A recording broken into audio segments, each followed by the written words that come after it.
My name is Madeline and I am a trainer here in San Antonio, Texas.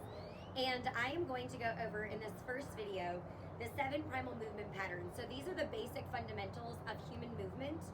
And I'm going to let you know about a couple of different exercises that we do that are associated with all 7 of these primal movement patterns.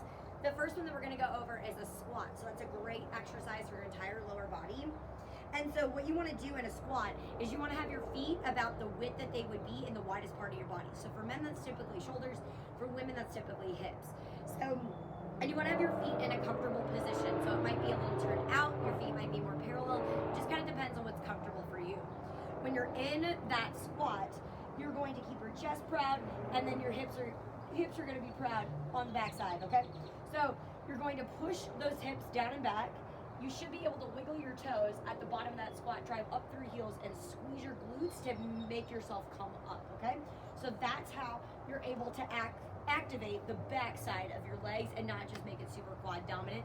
At camp, we might do something like a sumo squat with your toes pointed out.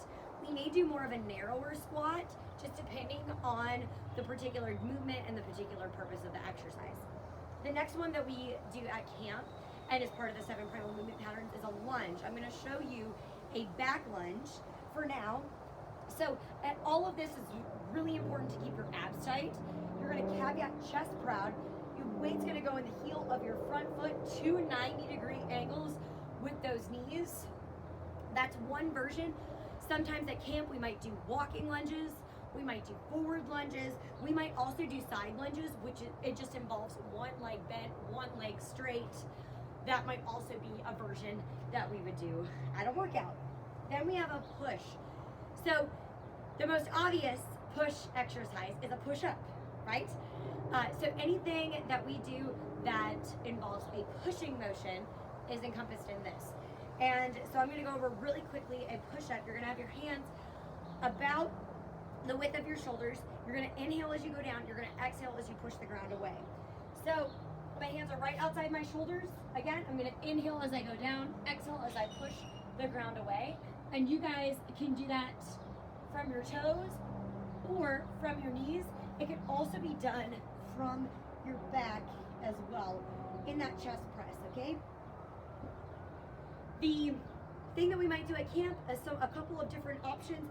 We might do a wider row to focus more on your pecs. We might do a more narrow row to focus more on your triceps. Then we have a pull.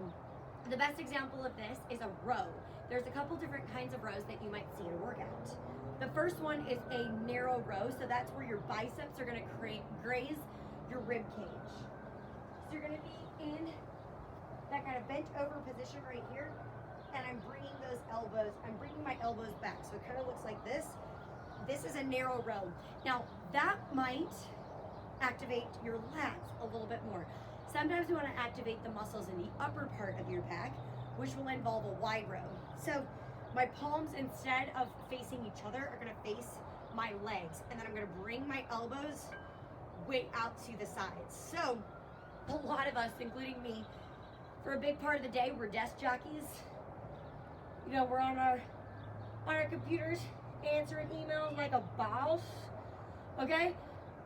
That's great. That's all well. We just need to make sure that we're doing a lot to combat the fact that we're hunched over all day, okay? We don't want to be looking like Quasimodo. We want to be looking like Hercules, okay? Then finally we have a hinge. This one's super, super important.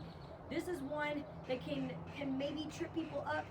This is also the one where you're like, hey, I had this freak accident where I reached into a cooler to grab a bottle of water and I threw my back out. Okay, so this movement is super important, but it's basically known as a bend. So you want to think about bowing. This can be done as a good morning. So right here, you can have your arms across your chest or hands behind your head. And then you just want to feel like someone just karate chopped you right there in the hips. So my abs are tight, my back is flat, I have a slight bend in my knees, and then I'm just coming up. Okay, the trick to this one really is keeping your abs tight. So your low back isn't doing all the work. You want to make sure that it's protected and really that your glutes and hamstrings are doing all the work, okay?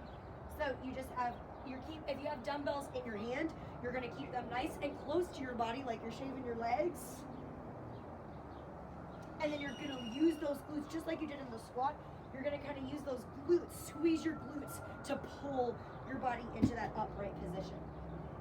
Then we have rotate. One great example of a rotation would be a wood chopper. And so a wood chopper, you're just gonna take a dumbbell or your hands from one side of your body and you're just gonna twist to the other side of your body. This is big. A little bit, you can do this with a lighter dumbbell farther away from your body. You can also use a heavier dumbbell and do it closer to your body. We can also focus on anti-rotation, and so that's just making sure that our hips don't move. And so that would be something like a shoulder tap. So whenever you're doing something in a plank position, anytime you're doing something in a plank position, you want to envision a beverage that you really like, maybe that bottle of water that you got out of your cooler. That's on your back and you don't want it to spill. So when you're in that high plank position, you're taking opposite hand to opposite shoulder, and that beverage is there and it is not moving.